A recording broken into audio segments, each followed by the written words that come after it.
સ્વયં પરમાત્મા પોતે કર્મ કરે તો સ્વયં પરમાત્માને ગાંધારી જેવી એક સાધારણ સ્ત્રી ભગવાનને એમ કહી દેતી હોય કે પશુના મોતે મરીશ, તે મારા 100 દીકરાઓને આટલો મોટો નરસંહાર કરાવ્યો, તમે રોકી ન શક્યા અને તમે કરાવ્યો આ નરસંહાર, અને જેમ મારા કુળનો નાશ મારી નજરની સામે થયો એમ તમારા કુળનો નાશ તમારા નજરની સામે થશે અને છેલ્લે તમે પણ પશુના મોતે મરશો. આવો ગાંધારી એક સાધારણ સ્ત્રી શ્રાપ આપી દે અને ભગવાન જેવા ભગવાન એમ કહે કે સ્વીકાર હે. ભગવાને કર્મ કરે ને તો ભગવાનની કર્મમાંથી નીકળી ન શકે. અને પછી આપણે જાણીએ છીએ દ્વારકામાં યાદવા સ્થળી થઈ આખું કુટુંબ ભગવાનનું પોતાની નજરની સામે એકબીજામાં લડીને મરી જાય છે અને છેલ્લે ભગવાન પણ સૌરાષ્ટ્રના દરિયા કિનારે સોમનાથ દાદાની નજીક પ્રભાસ પાટણ ક્ષેત્રમાં પ્રાચીના પીપળાની નીચે શયનાવસ્થામાં આરામ કરતા હોય છે અને ત્યાં જરા નામના પારાધીનું બાણ લાગે છે.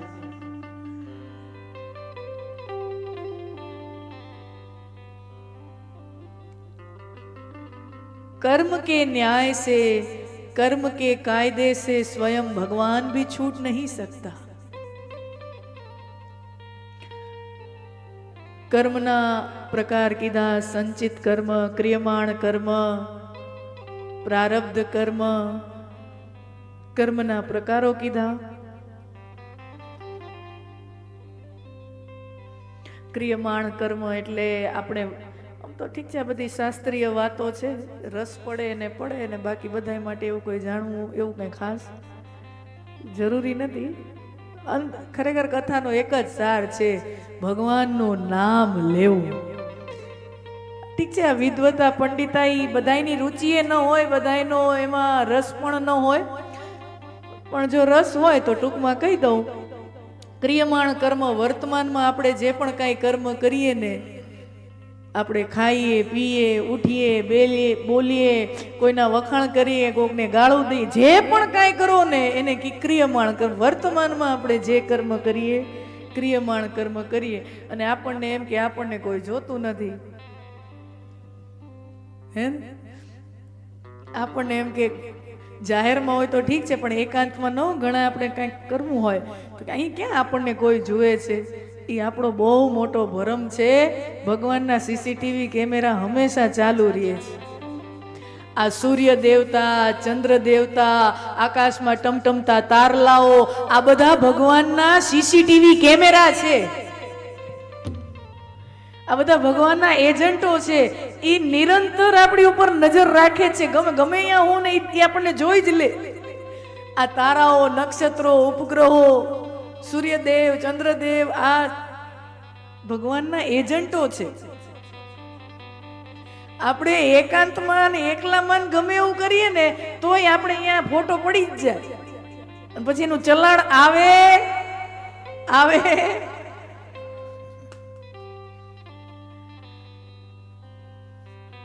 ક્રિયમાણ કર્મ, સંચિત કર્મ, અનેકો જન્મના કર્મો જ્યારે ભેગા થાય, ઢગલો થાય ને આખો, કેટલા હું તમે તો કેટલાય જન્મો લીધા હશે, તો હરેક જન્મમાં કાંઈક ને કાંઈક કર્મો કર્યા હોય, એ કર્મનો એક ઢગલો થાય, એને સંચિત કર્મ કહેવાય. સંચિત એટલે ભેગું થયેલું. અને હું ને તમે જ્યારે નવો જન્મ લઈએ ને, નવો અવતાર લઈએ ગમે એ રૂપે, એટલે એ જે સંચિત કર્મનો ઢગલો હોય ને એમાંથી ભગવાન અમુક 50 કર્મના અમુક આપણા ખિસ્સામાં નાખી ને પછી આપણને જન્મ દે કે આ ઢગલામાંથી થોડાક લેતો જા અને જન્મ લે અને એ ભોગવજે. એને કહેવાય પ્રારબ્ધ કર્મ. સંચિત કર્મના ઢગલામાંથી આપણે અનેકો જન્મોમાંથી કરેલા કર્મના ભાથામાંથી અમુક કર્મ લઈને હું ને તમે જન્મ ધારણ કરીએ. પ્રારબ્ધ કર્મ, સંચિત, ક્રિયમાણ અને પ્રારબ્ધ કર્મ. આમ કર્મના 3 પ્રકારો કીધા. કર્મની સૂક્ષ્મ ગતિ કીધી અને છેલ્લે દેવહૂતિ માતા પ્રશ્ન પૂછે છે કે આ જ્યાં પૂજા પાઠ કરું, જપ તપ કરું, યજ્ઞ હવન ઇત્યાદિ આ બધું કરું, આ મારે ક્યાં સુધી કરવા? અને ત્યારે કપિલ નારાયણ સાંખ્ય શાસ્ત્રમાં જવાબ આપે છે કે માં, જ્યાં સુધી તને સચરાચર જગતમાં, આ જગતના અણુએ અણુમાં, આ જગતના કણ કણમાં ઈશ્વરનો વાસ છે એવો અનુભવ ન થાય ત્યાં સુધી આ કર. પણ જ્યારે તને એવો અનુભવ થઈ જાય કે મારો ઈશ્વર જગતના કણ કણમાં છે, જગતના અણુએ અણુમાં વસે છે, પછી તારે આ પૂજા પાઠ, કંઠી માળા, તિલક, યજ્ઞ ઇત્યાદિ કરવાની એ કાંઈ જરૂર નથી. જો તને એવો અનુભવ થઈ જાય કે મારો ઈશ્વર સંસારના કણ કણમાં વસે છે, પછી તમ તારે આ પૂજા પાઠ મૂકી દેજે.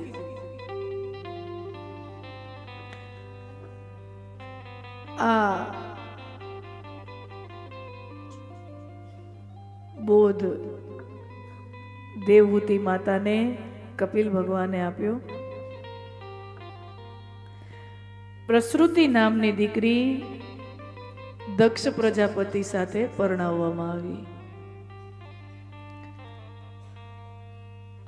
દક્ષ પ્રજાપતિને 16 કન્યાઓ, એમાં 13 કન્યા ધર્મદેવને પરણાવી, એક ચંદ્રદેવને, એક પિતૃદેવને, અને એક કન્યા સતી નામની કન્યા છે,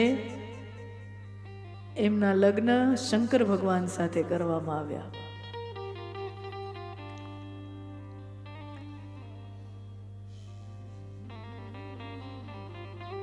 અને કથા છે કે પરીક્ષિત રાજા સુખદેવજીને પ્રશ્ન પૂછે છે કે ગુરુજી, સાંભળ્યું છે કે ભગવાન મહાદેવને અને સસરા દક્ષ પ્રજાપતિને મનમેળ નહોતો, મનભેદ હતો, તો એની કથા વિશે વિસ્તૃતમાં સમજાવો.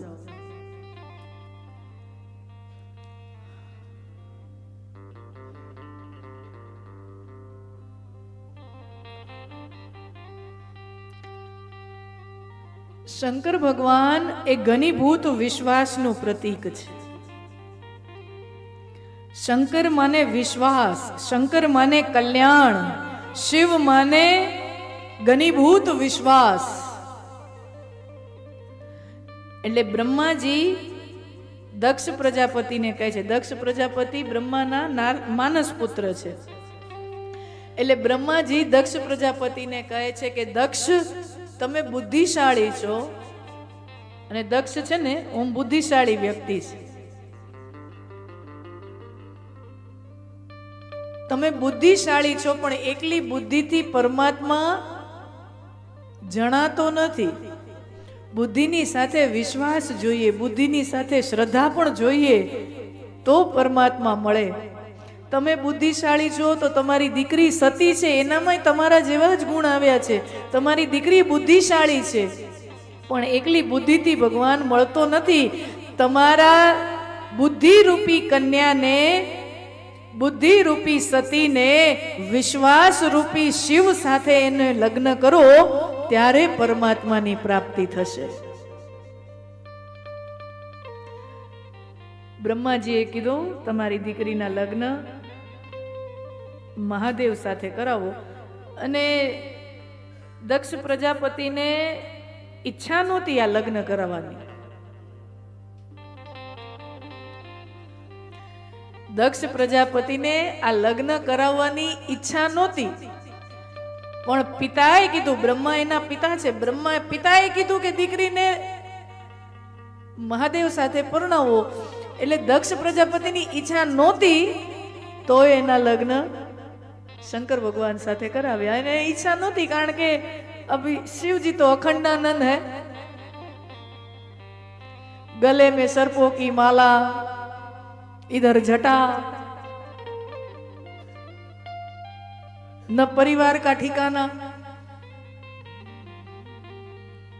હવે આપણે દીકરીના લગ્ન કરાવો તો પેલું તો ખાનદાન જોઈને કોણ કેના દીકરા, એના પિતા કોણ, એના દાદા કોણ, કેવું કુટુંબ છે. અને શિવજીના તો કોઈ માતા પિતા જ ન મળે, અજન્મ હે जिन्होंने जन्म. હવે માતા પિતા તો એના હોય ને કે જેને કોકને ત્યાં જન્મ લીધો હોય, જે આખી સૃષ્ટિનો પરમ પિતા હોય, वो किससे पैदा होगा? जिससे सब निकला है, सारा संसार जिसमें से निकला है, वो कहां से उत्पन्न होगा, वो कहां से जन्म लेगा? वो तो अजन्मा है, अमर है, अखंड है, अविनाशी है. તો આપણે તો દીકરીના લગ્ન કરાવવા હોય તો તેનું ખાનદાન જોઈએ, મા બાપ કેવા, દાદા કેવા, કુળ કેવું. અને અહીંયા તો શિવજીનું તો કોઈ કુળ ન મળે. આમ તમે જો વિષ્ણુ ભગવાન એનો ઠાઠ બાઠ એવો હોય ને કે ગમે દીકરી દે, સોનાના મુકુટ બુકુટ પહેર્યા હોય, સોનાના ઘરેણા હોય, આમ બધું આમ સોના સોના હોય તો કોણ દીકરી ન દે? ભગવાન રામ, ભગવાન કૃષ્ણ બધા દીકરીઓ દેવા તત્પર હોય ને. નાના રામ જેવા જમાઈ કોને મળે? અને કૃષ્ણ ભગવાનને દ્વારકાનો વેદ માંડ થયો તો ત્યાં કોઈ દે એમ નહોતું, તો પણ તો લઈ આવ્યા, એ પોતે લઈ આવ્યા. અને પછી લાઈન લાગી દ્વારકા, સોનાની દ્વારકા જોઈને પછી લાઈન લાગી દીકરીઓ દેવાની. પણ આમ શંકર ભગવાનનું તમે આખું ચરિત્ર જુઓ, કોઈક પણ કન્યા હોય, કન્યા વરયતે રૂપમ. જોજો આપણા શાસ્ત્રો શું કહે છે, માણા લગ્ન કરે તો શું જોવે? કન્યા વરયતે રૂપમ. કન્યા છે ને એ પુરુષ રૂપાળો કેવો છે ને એ જુએ.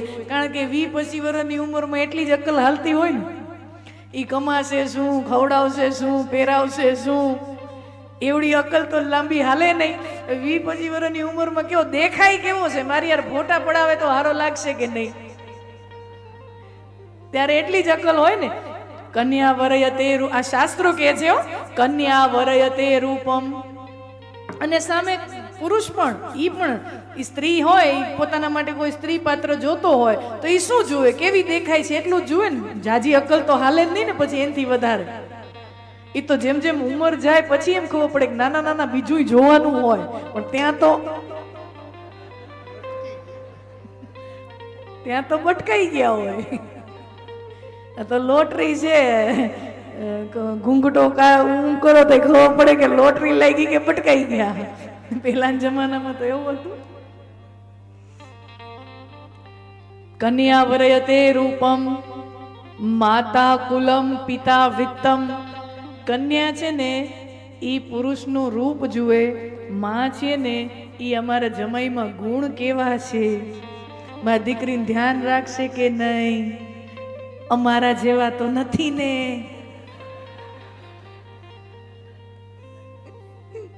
અમારા વાળા તો તાવ આવ્યો હોય ને તો ટીકડીનું પૂછે નહીં. હે ને બહેનોને બહુ ફરિયાદ હોય કે અમારે ઈવડા ઈને તાવ આવે તો ખડે પગે સેવા કરીએ, અને અમને તાવ આવીને 2 દી વયો જાય તો ખબર ન પડે કે અમારી ઘરવાળીને તાવ હતો. એટલે બહેનોને ફરિયાદો બહુ, સમજ્યા? માતા ગુણમ. માતા છે ને જુએ કે જમાઈના ગુણ કેવા છે, મારી દીકરીને ધ્યાન રાખશે કે નહીં. પિતા પિતા વિત્તમ. માલદાર પાર્ટી કેવી છે, કેવા બંગલા, કેવા ધંધા, કેવી આવક, કેવી માલ મિલકત, જમીન કેટલી, બરાબર ને? પિતા વિત્તમ. અને મિષ્ટાન ઇતરે જનહા. અને લગ્નના જમણવારામાં બીજા મહેમાનો આવે ને, સગા સંબંધી આવે ને, એને ઈ જમાઈ કેવો દેખાય, કેવા, એને કાંઈ લેવા દેવા નહીં. મિષ્ટાન ઇતરે જનહા. જમણવારામાં મીઠાઈ કેટલી છે, જમણવારો કેવો છે, આ શાસ્ત્રો કહે છે. વિચાર કરો, હજી જ લાગુ પડે છે ને.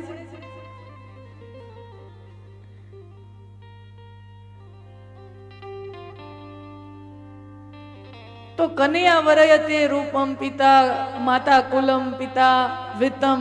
હવે વિત્તમ, હવે આપણે શંકર ભગવાનનું આમ તમે જુઓ, કોઈ મહેલ નહીં, કઈ એવો રાજસી ઠાઠ તો કઈ છે નહીં. કૈલાસમાં બરફની પાટ ઉપર મહાદેવ બેઠા હોય, કૈલાસમાં બરફની પાટ હોય અને એના ઉપર મહાદેવ બેઠા હોય, એટલે કોઈ પણ પિતાને આમ દીકરી દેવી હોય તો વિચાર કરે કે ન કરે? હવે તો ખાસ કરીને આમ છોકરી જોવા જાવ તો હેરસ્ટાઈલ કેવી છે આ તમારે બધું જોવાતું હોય કે નહીં? હવે હું તો આમ જોકી જેવી જટાવું હોય,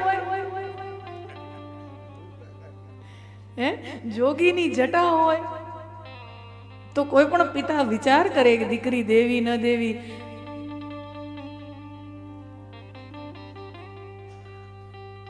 દક્ષ પ્રજાપતિની ઈચ્છા નથી કે મારી કન્યાના લગ્ન શંકર ભગવાન સાથે થાય, પણ બ્રહ્માજીનો આદેશ હતો, લગ્ન કરાવ્યા.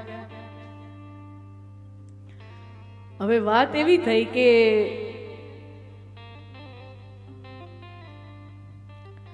એક વખત દેવતાઓની સભા મળી છે, બધાય દેવતાઓની એક સભા મળી, અને દેવતાઓની સભા હોય એટલે મહાદેવે હાજર તો હોય ને, કારણ કે મહાદેવ તો દેવોના દેવ છે, તો મહાદેવ પણ હાજર. પણ મહાદેવનો સ્વભાવ એવો, હાજરી આપે પણ કાંઈ બોલે નહીં. ખૂણામાં બેઠા બેઠા, સભામાં બધા બેઠા હોય, પણ મહાદેવ ખૂણામાં બેઠા બેઠા રામનું નામ લે, રામનું નામ લે, અને એને કાંઈ પૂછવામાં આવે તો જવાબ આપે. બાકી મહાદેવ સભામાં કાંઈ ચર્ચા થતી હોય ને એમાં ભાગ ન લે.